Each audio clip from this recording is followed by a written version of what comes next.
Assalamualaikum warahmatullahi wabarakatuh. A'udzu billahi minasyaitonir rajim. Bismillahirrahmanirrahim. Alhamdulillahilladzi nahmaduhu wa nasta'inuhu wa nastaghfiruh. Wa na'udzu billahi min syururi anfusina wa min sayyiati a'malina may yahdihillahu fala mudhillalah wa may yudlilhu fala hadiyalah. Asyhadu an la ilaha illallah wa asyhadu anna Muhammadan abduhu wa rasuluh, amma ba'd. Hadirin hadirat jamaah pengajian Masjid Al-Mustaqim rahimakumullah.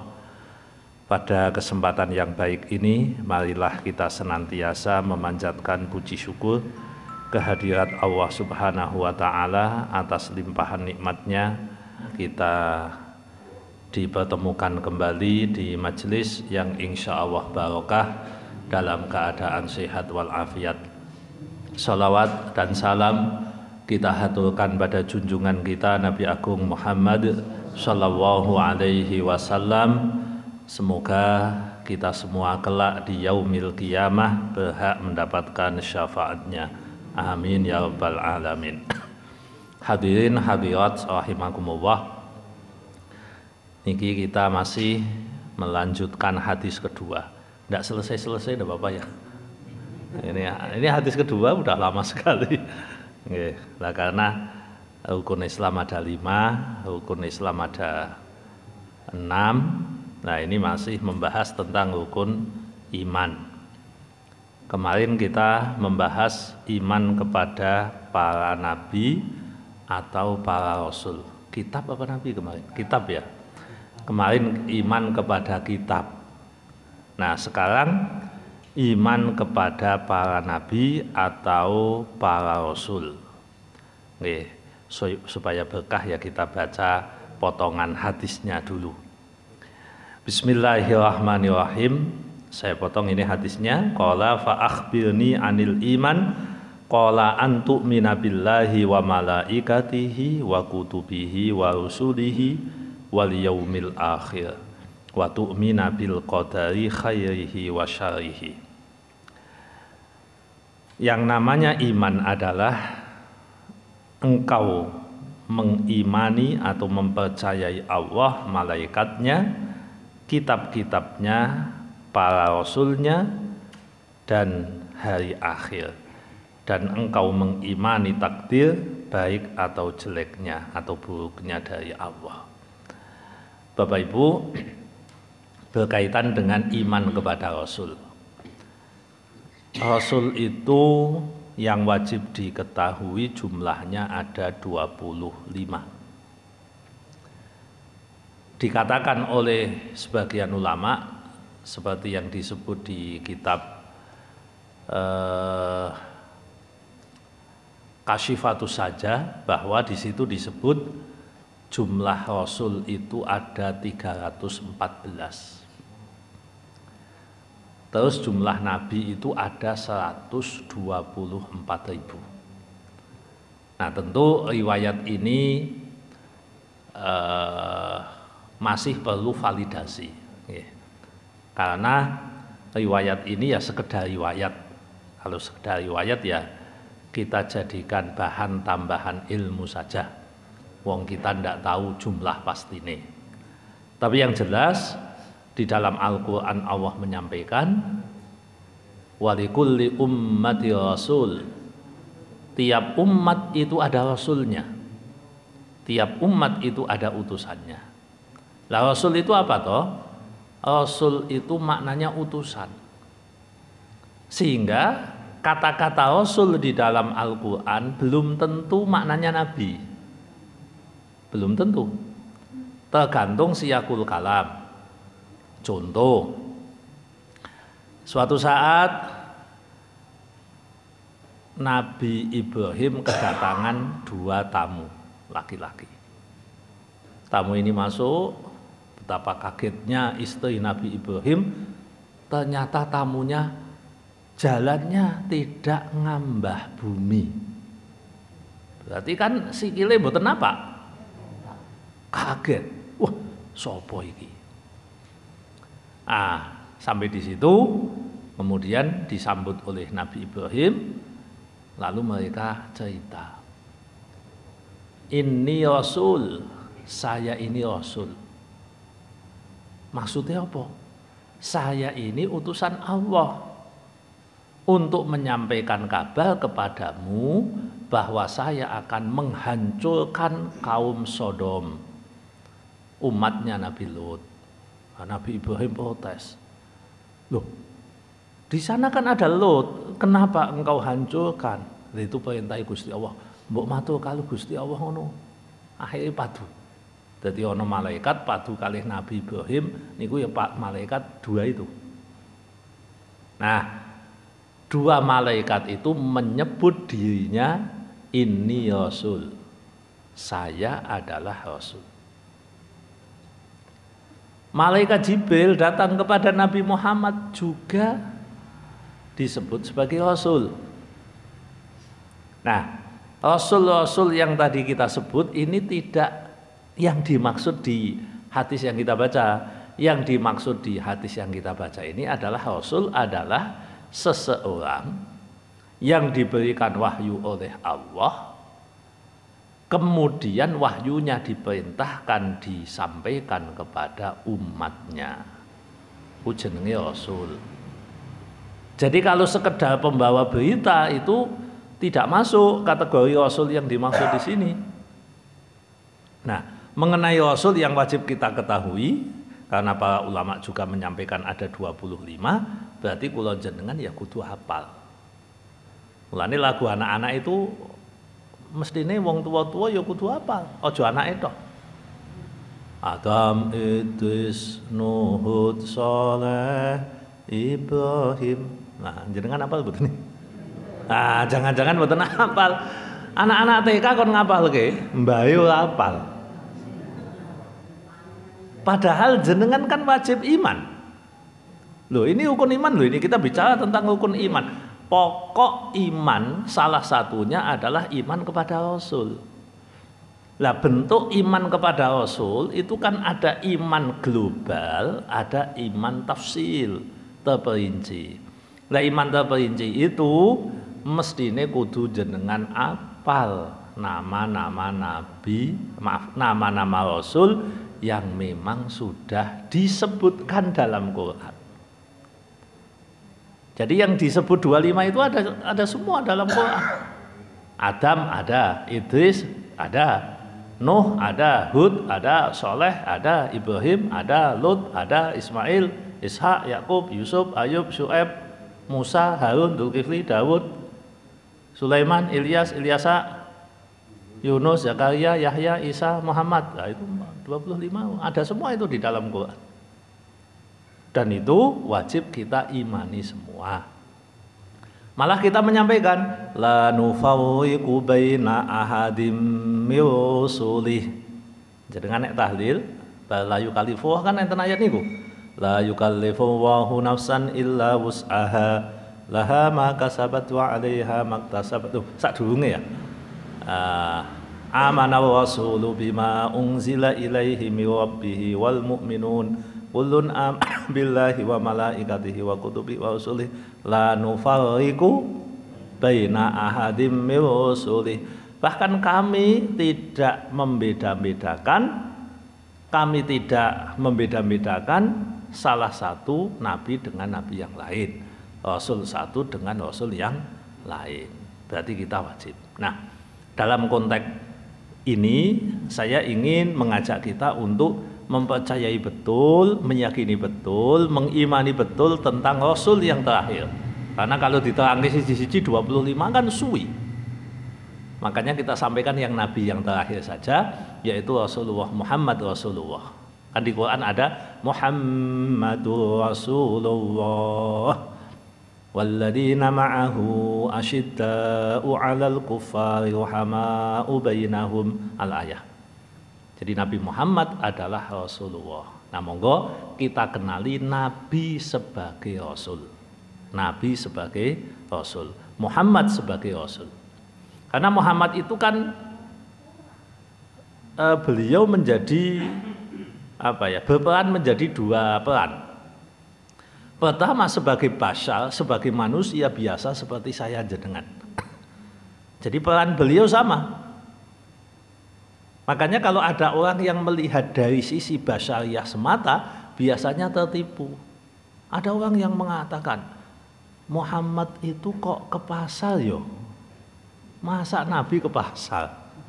Itu ada di juz berapa ya, 18 apa 19, itu mereka nanya, loh Muhammad katanya Nabi, kok ke pasar? Lah emang kalau Nabi ke pasar apa? Nggak boleh. Ya boleh, wong Nabi saja pedagang kok. Nabi kan pedagang Bapak Ibu. Walaupun sesudah jadi Nabi mengurangi waktu berdagangnya. Jadi Nabi itu polanya nom-noman itu sregep Pak. Begitu nek cara bahasa wong saiki wis sing penting iso merdeka finansial, maka begitu sudah dewasa beliau itu mengurangi kegiatan bisnisnya. Nek kula panjenengan tambah tua tambah sregep bisnise. Nek Nabi beda. Tapi Nabi pas nom-nomane tenanan Bapak Ibu. Nom-nomane tenanan. Jadi pas nom-nomane itu bagaimana cara sakniki itu istilah financial freedom. Secara finansial itu bebas. Dan sekarang rumusnya banyak kan. Sebenarnya rumus Nabi dulu dilakukan. Jadi beliau itu bagaimana punya passive income. Punya penghasilan yang tidak perlu bekerja secara serius karena beliau sudah punya aset-aset yang memang bisa diambil secara santai lah. Secara santai. Sehingga beliau waktu jadi Rasul itu ya tenanan jadi Rasul. Dagang tetap, kerjaan tetap, tapi paling ya sehari 2-3 jam.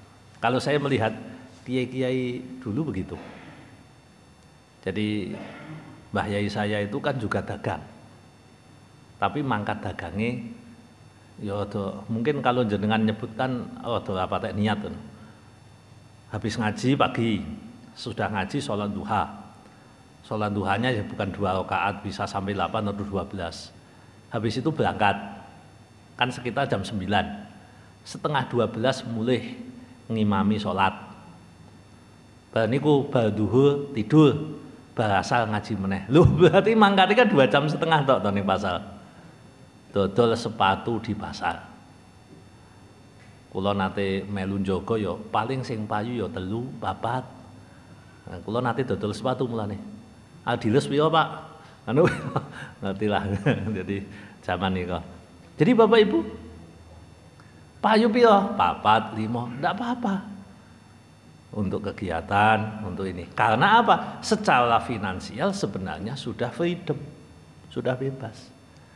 Maka mestinya kan Rasulullah itu kalau kita lihat dari sisi basyariahnya, beliau dagang, beliau berjualan, beliau bisnis, dan beliau sangat menganjurkan umatnya untuk berdagang, berbisnis. Kenapa? Karena sebagian besar rezeki itu lewat perdagangan, dan beliau memang mensupport betul. Yang penting beliau posisi jadi manusia biasa, dagang. Ketika jadi Rasul, beliau menegakkan aturan Gusti Allah. Sama dagang ya Mas, nggih Kanjeng Nabi. Suatu saat Rasulullah datang ke pasar. Waktu itu malamnya hujan deras. Lalu Rasulullah memasukkan jarinya ke dalam tumpukan tepung. Ujung jarinya itu basah. Lalu Rasulullah bertanya, ada apa ini? Kok basah? Kemudian pedagang tadi menyampaikan, ya Rasul tadi malam hujan. Loh, berarti ini kehujanan? Nggih ya Rasul. Kenapa kamu tidak menampakkan ini? Tidak memperlihatkan ini? Loh Kanjeng Nabi, nek diketokke yo payu no, wong barang kena banyu kan dadine afkil. Aku lo rugi. Apa jawaban Rasul? Nah ini sebagai Rasul beliau, bukan sebagai bisnismen. Kan beliau jadi dua sisi nih. Jadi Rasul beliau harus menyampaikan risalah Tuhan, risalah Gusti Allah. Mas, nek ngene iki mok baleni meneh sampeyan dudu golonganku. Nah, ini Nabi sebagai Rasul begitu itu. Jadi Nabi Muhammad dimanapun perannya beliau itu ya jadi manusia biasa, ya jadi Rasul. Muhammadur Rasulullah. Maka ketika beliau menyampaikan sesuatu yang berkaitan dengan risalah, ya beliau tegas. Ini tidak boleh. Maka Bapak Ibu, ya kula jenengan nek dodolan nggih, ampun kaya sing mau, mengko ndak dicoret dadi umate Kanjeng Nabi kan iman-iman. Kartu anggotane diblokir. Kan kula jenengan kan kalau sudah syahadat kan jadi kartu anggota kan ikut Nabi toh Bapak Ibu. Kita umatnya Rasulullah, semuanya kita umatnya Rasulullah. Tapi kan Nabi sudah membuat aturan blokir terhadap umate. Napa? Salah satunya nek ana wong model kados wau. Wong barang mboten genep, wong barang keliru, barang mboten pas, rusak kok didol ora dikandhake nek kuwi rusak. Tapi ngeten iki kan angel nggih Bapak Ibu nggih. Angel. Nek mboten ngoten ya mboten badi tenan. Pantesan Nabi muni ngono. Tapi nek sampean nekat kata Nabi, sampean ora balaku ya. Mosok jenengan wani muni diunekke Kanjeng Nabi dudu balaku. Ngoten kan ya ora penak to Bapak Ibu. Maka Rasulullah menyampaikan, beliau sebagai Rasul walaupun beliau pedagang, beliau mengatakan pedagang yang jujur, imam yang adil itu adalah calon-calon penduduk surga. Syaratnya jujur. Syaratnya apa anane? Apa anane? Jadi kula jenengan memang jihadnya di saat ini ya begitu. Nah, ini memahami Muhammad sebagai Rasulullah, Muhammad sebagai manusia biasa. Jadi beliau sebagai Rasulullah menyampaikan apa yang perlu disampaikan. Ini ku Rasulullah. Terus kemudian Bapak Ibu, Rasulullah itu punya kebiasaan kebiasaan kita sebut sebagai tradisi, bahasa Arabnya jenenge sunnah. Nah, iman kepada Rasul artinya meyakini bahwa semua yang dilakukan Nabi itu tidak ada yang tidak bermanfaat. Yakini itu. Kanjeng Nabi dawuh nek maem kon nggawa tangan kanan, minum pakai tangan kanan. Namanya tayamun, bukan tayamum loh ya. Tayamun, yaitu pakai tangan kanan. Nah, kita sebagai umatnya itu meyakini nganggo tangan tengen kuwi apik.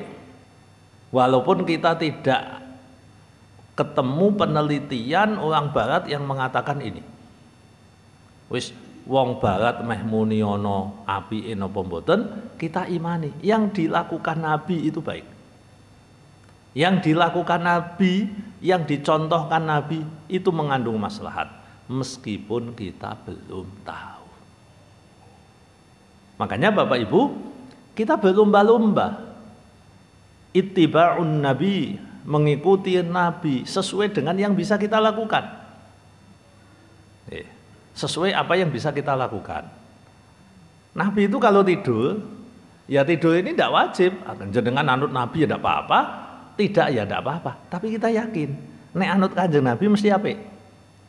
Nek mboten anut Kanjeng Nabi, ya kita tidak mengatakan elek, tapi tidak mendapatkan keapian sing dilakoni Kanjeng Nabi. Jadi ketika kita mau tidur pun kita ingat, Rasulullah kalau mau tidur ngapain? Baca qul huwallah 3 kali. Maka karena kita iman kepada Nabi, kita iman kepada Rasul, kita baca melu qul huwallahu ahad ping 3. Terus maca qul a'udzu bil falak 1 kali. Qul a'udzu birabbin nas. Terus sebulke tangane. Begitu diusapke mana-mana yang nyanda. Nah, ceritane Kanjeng Nabi nek nyebul wae enten carane. Jenengan nek nyebul piye, Pak? Pripun? Nyebul niku carane. Lha mosok mboten nate nyebul? Jadi nyebul niki para ulama dulu ya, yang cerita ulama dulu. Nyebule Nabi itu tidak mengambil hawa abab udara dari tenggorokan ke bawah. Jadi ambilnya dari sini semua. Begitu. Makane nyebule niku mboten. Dadi mboten kaya jenengan meh tiup lilinnya. Mboten niku. Nek tiup lilinnya kan tarik nafas sik. Ngoten. Nah, sebab liline kan nek jenengan 57 usiane kan 57 liline. Le nyebul ora sepisan dong ya ora jagoan. Nek nyebul 57 terus wah terus hilang kabeh. Lah, Nabi kalau nyebul enggak begitu. Nabi itu insya Allah kalau nyebul gini. Jadi tidak ada tarikan nafas ke dalam tapi begitu. Tipis. Begitu. Mboten kebablasan terus dikadake. Mboten nyebul ala dukun. Nek dukun kan metu sak idune. Nah gitu, dukun juh ngono wae nyebul karo didoni. Tapi aneh. Wong Indonesia paling seneng kali dukun. Paling seneng kali dukun. Kula ya gumun. Luar biasa. Dukun di Indonesia ini luar biasa. Ya sebenarnya sih dukun dengan orang pintar dan sebagainya sejak dari dulu itu ya banyak bohongnya. Banyak bohongnya. Tapi wong sing gelem diakali niku akeh. Nah, mau aja diakali. Jadi kan di Indonesia kan banyak. Jadi dukun ini terbukti bohong, sesuk metu meneh, liyane meneh. Wis pokoke ono wae. Ono wae sing jenenge dukun. Nah niku nyebule dukun kalau nyebule Nabi beda. Nyebule niku.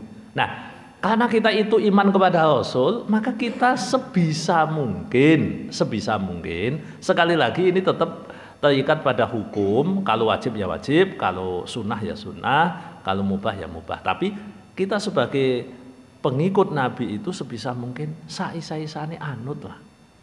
Anut. Apalagi yang memang ada contohnya dari Rasulullah, kita ikuti aja. Kita ikuti aja. Lah manfaatnya apa Pak? Tidak tahu. Tapi yang jelas kita yakin, kita iman bahwa yang dilakukan Nabi itu pasti positif. Tidak ada Nabi mengajarkan sesuatu yang mengandung sesuatu yang negatif. Tidak ada. Jadi Nabi senantiasa mengajarkan yang positif. Nek mangan ya aja walek-walek. Ini kan dawuh Kanjeng Nabi. Bapak, Ibu, jenengan nek dahar ya sak cukupe, aja nganti kebuak wetenge, nganti ra iso turu. Nah, ini kan jangan terjadi seperti itu. Makanya Bapak Ibu, memang ini tidak wajib. Apa tidak boleh Pak saya makan sampai kenyang? Boleh. Cuma Bapak Ibu kalau jenengan pengen mengikuti Nabi, Nabi itu seumur hidup tidak pernah kekenyangan. Kok kekenyangan? Kenyang itu tidak pernah. Jadi Nabi itu seumur hidup belum pernah ngrasake jenenge ngoten. Nek kula jenengan kan bolak-balik ngono kuwi. Bolak-balik. Kadang sedina ping 3 wah terus ngono kuwi. Apa meneh delalah masakane bojone cocok. Wah iso bolak-balik mangan wae. Ndak dosa, itu ndak dosa. Cuma Bapak Ibu kan Nabi mengajarkan itu. Lah, kalau Nabi mengajarkan itu, efeknya pasti baik. Penelitian modern mengatakan penyakit hari ini yang karena virus, karena bakteri itu tidak lebih dari 30%. Yang lebih dari 70% itu penyakit degeneratif. Lalu dicek, kenapa? Karena gaya hidup. Gaya hidup yang bagaimana maksudnya? Ada 2, pola hidupnya dan pola makannya. Lah pola makannya piye? Mangane sembarangan terus wae jadi lambunge ki ngulek wae, lambunge niku ngiling wae. Nek cara sapi apa gayemi wae. terus mawon. Akhirnya apa? Ini memicu. Nggih, memicu. Penyakite wong sakniki kan nggih langka to nggih, wong saiki kok mati gudigen ngono kan langka. Ya, mati mergo jantung koroner. Mati mergo gula. Meninggal mergo gagal ginjal. Itu ada bakterinya enggak? Enggak ada. Itu semua adalah degeneratif. Kenapa bisa begitu? Karena pola hidup yang salah. Atau pola makan yang salah. Nah, berarti ada pola makan yang benar, ada pola hidup yang benar. Betul. Ada pola hidup yang benar, ada pola makan yang benar. Lah, kita mau mengukur benernya anut sopo? Jenengan boleh ngikut dokter, jenengan boleh ikut Rasulullah. Ikut Rasulullah tentu lebih baik. Nah, begitu. Bagaimana Rasulullah makan? Rasulullah itu hampir tidak pernah namanya dinner, itu tidak pernah. Makan malam nggak tahu. Longkong ngawur banget lah. Suatu saat beliau makan malam itu terus dilang-eling terus. Jadi suatu saat kan lapar, malam-malam begini beliau jalan-jalan, ning dalan ketemu Abu Bakar, ketemu Umar bin Khattab, jalan-jalan. Tapi wong telu delalah ngeleh kabeh. Zaman biyen golek warung mboten enten, nek jenengan ngeleh kan ning alun-alun enten, ning pasar niku ketoke 24 jam. Jadi aman lah nek jenengan. Nah, Kanjeng Nabi kali Umar bin Khattab kali Utsman bin kali Abu Bakar niku jalan-jalan terus ketemu tiang mampir. Wah, mampir alhamdulillah. Bar mampir kula nggih agak ndak habis pikir tapi saya percaya. Jadi begitu mampir Kanjeng Nabi, wah, alhamdulillah kula kedatangan tamu-tamu istimewa. Sekedap nggih tak sembelihke wedhus. Lho, nyembelih wedhus ngeleti tahu masak niku wak suwi to ya. Tapi kok semalam kok bisa? Kula niku ndelok critane niku nggih. Nggih, napa mbiyen cepet modele mboten ngerti. Sembelih langsung keleti, lih masak cepet mboten ngerti. Nah, habis itu Abu Bakar, Umar sama Rasulullah kan disuguhi kambing. Pulang Umar mengatakan alhamdulillah. Wah, Kanjeng Nabi dawuh, ya alhamdulillah kita datang dalam keadaan lapar, pulang dalam keadaan kenyang. Tapi, ngono tapi nih. Tapi Kanjeng Nabi terus membaca surat At-Takatsur. Alhaakumut takatsur hatta zurtumul maqabir. Kalla saufa ta'lamuna thumma kalla saufa ta'lamun. Kalla law ta'lamuna ilmal yaqin la tarawunnal jahim. Thumma la tarawunnaha 'ainal yaqin. Thumma la tus'alunna yawma idin 'anin na'im. Beliau baca yang terakhir. Dawuh Kanjeng Nabi sithik tok. Thumma la tus'alunna. Mongko nuli yekti bakal ditakoni temen sapa sira kabeh. 'Anin na'im, dari kenikmatan yang sudah kamu nikmati. Ngoten niku keungu ngoten niku. Wah, ya alhamdulillah dhewe enak, tapi sok ben bakal diaudit sama Allah. Ngoten tok niku lho. Apa yang terjadi? Umar bin Khattab bar niku moh mangan enak seumur hidup. Nek kula jenengan ora patek ngefek. Pandani ngono tetep engko esuk mangan enak. Ini awake dhewe kan imane cilik. Tapi nek Umar bin Khattab betul. Maka beliau sesudah itu pernah dapat kurma bagus, anggur mewah dibanting. Loh, Umar, kenapa anggur enak-enak dibanting? Aku asline seneng. Tapi aku kelingan dawuh Kanjeng Nabi, aku bakal ditakoni iki.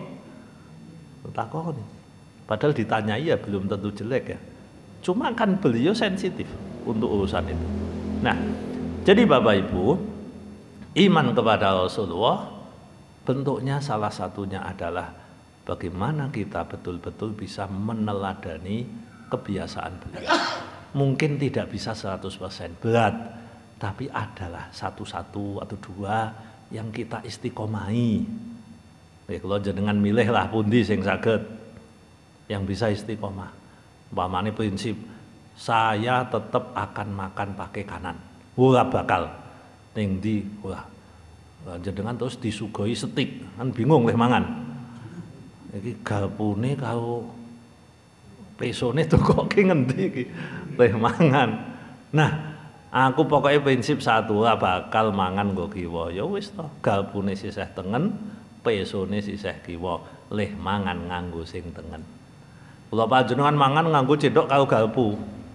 Bar nojos iwak kan kiwa to Bapak Ibu. Segone tengen. Iki piye iki?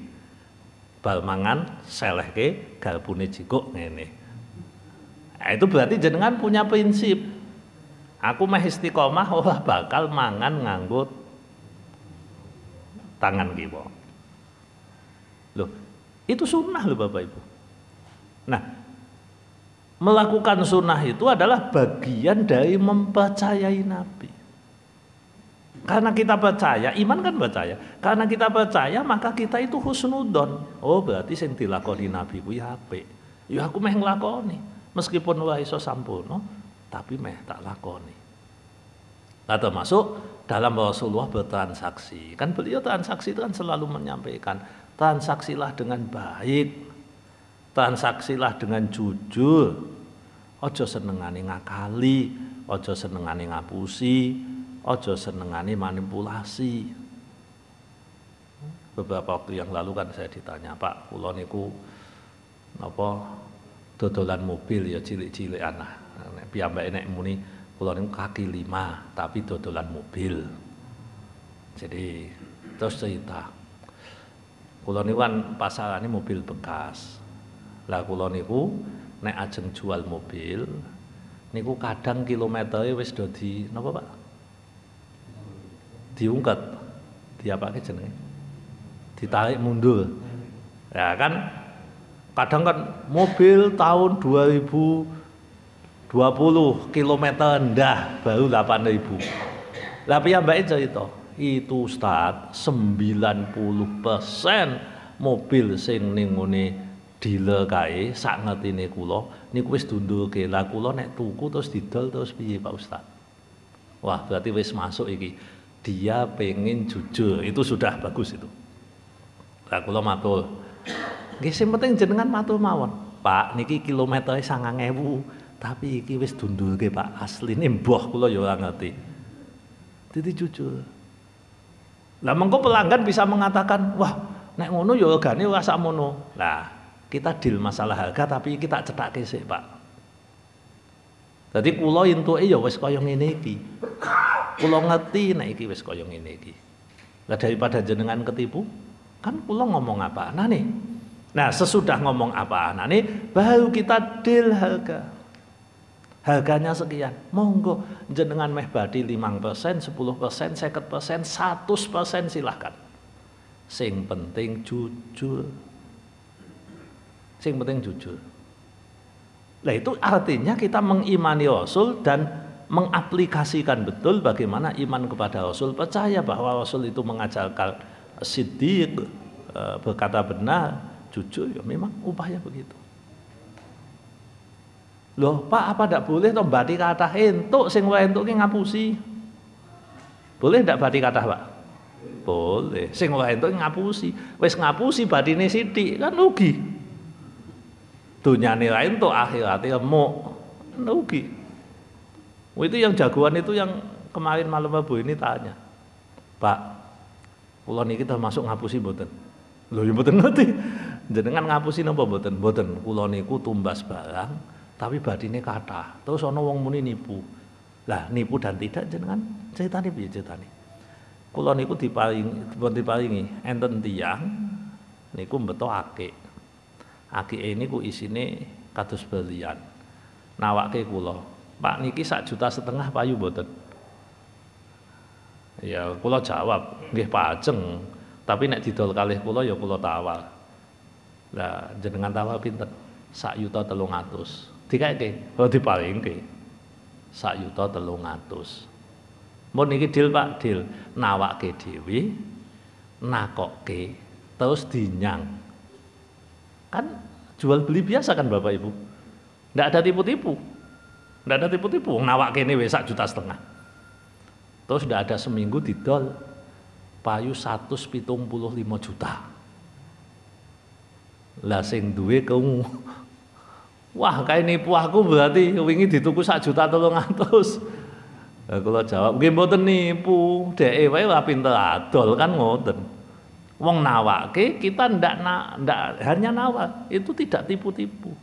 Boleh ndak Pak? Boleh. Boleh. Kecuali jenengan menawarkan ini lalu ngomong, wah iki Pak, iki cincin biyen sing nggawa aja Inggris nomor 3. Wah, lah kuwi ngapusi dosa nek ngoten, ndak boleh. Menungsoan senengane kan ngoten-ngoten niku to ben ketok wah, ben ketok gede, ndak usah. Nah, jadi nek kita iman kepada Rasul, monggo kula jenengan nggih perbaiki sikap kita, kejujuran kita tingkatkan persentasinya. Nek maune kok jujure mung 5% ya undake dadi 10%.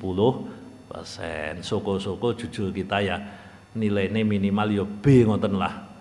Piro B niku 75. Nek nilainya C kan susah Bapak Ibu. Jadi kita itu 60% jujure, 40% ngapusi kan ya. Ampun lah kula jenengan. Ya nek iso kula jenengan ya wong awam niku ya 90% lah jujure, 10% ngapusine ya aja akeh-akeh lah maksudnya. Ya tetep dosa lho nggih. Mboten ateges ngapusi boleh, ndak. Kita bicara proporsi. Karena kita manusia biasa. Kalau Nabi 100% jujur. Nek kula jenengan kon jujur 100% berat. Ya, jujur. Lah umpamane yo ngapusi, nggih, umpamane yo ngapusi, yang penting tidak merugikan orang. Karena ngapusi sing ngrugekake wong niku dosane dobel. Dosa merugikan dan dosa ngapusi. Nek dosa ngapusi sing mboten merugikan orang, ya tetep dosa, mung tidak sebesar nek ngapusi dan merugikan orang. Makanya Bapak Ibu, iman kepada Rasul mestinya mendorong, memotivasi kepada kita agar kita semakin naik tingkat kejujurannya. Ini mengikuti Nabi yang luar biasa. Karena kata Nabi, berkata benar itu mengantarkan kepada kebaikan dan kebaikan itu mengantarkan pada surga. Berkata bohong itu mengantarkan kepada kejahatan, kemaksiatan, dan kemaksiatan menarik manusia menuju neraka. Nah, jadi nggih monggo latihan lah kula jenengan sithik-sithik. Nek sing wingi kasep ya muga-muga do tobat ngono kan. Wingi kula pun kasep ngapusi Pak, ya sing penting benjing mboten baleni.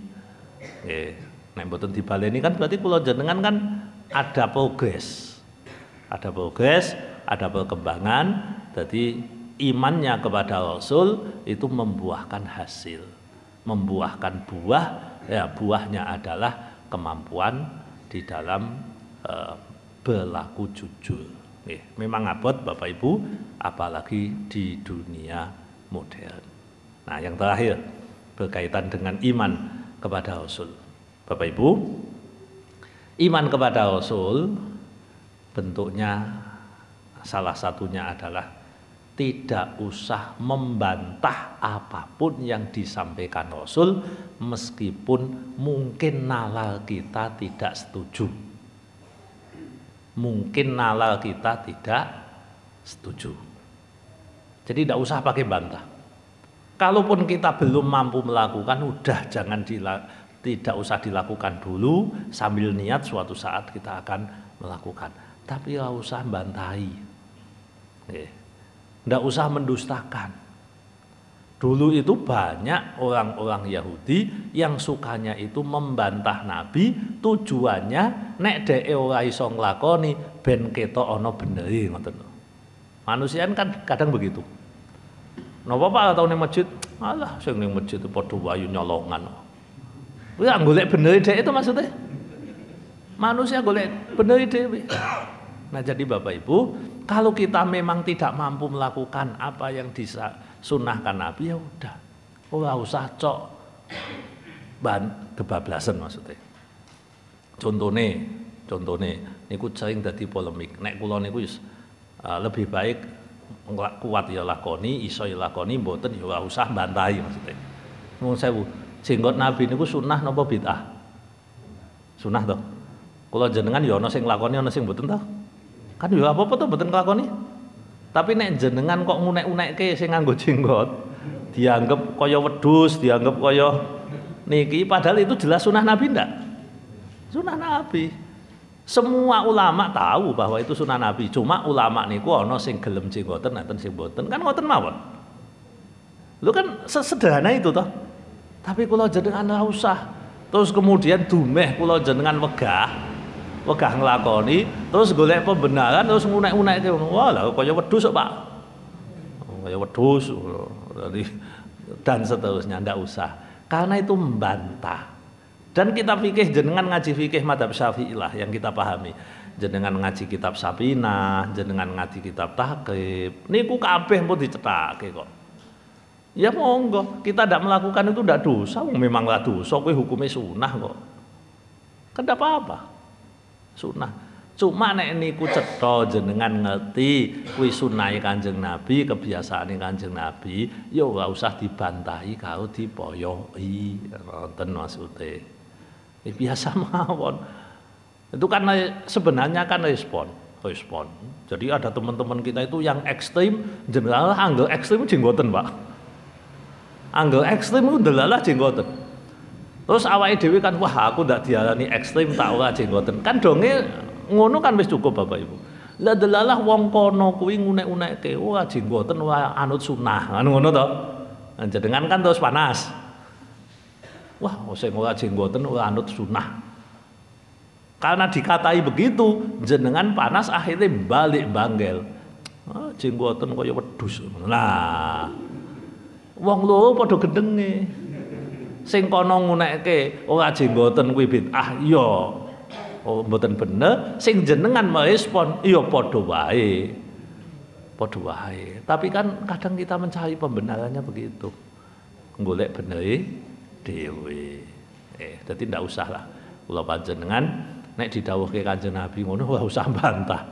Pun anuti, ora iso manut ya kula jenengan ya Allah kula memang saged ngeten. Tapi mboten usah bantahi. Mboten usah bantahi dawuhipun Rasulullah. Nah, itu iman kepada Rasul harapannya bisa memberikan motivasi kepada kita untuk semakin dekat kepada Rasulullah dengan mengikuti tradisi dan sunnah-sunnahnya. Mekaten Bapak Ibu ingkang saged kula aturaken, mugi-mugi manfaat, kirang langkung nyuwun pangapunten. Monggo saged dipun lajengaken tanya jawab. Terima kasih.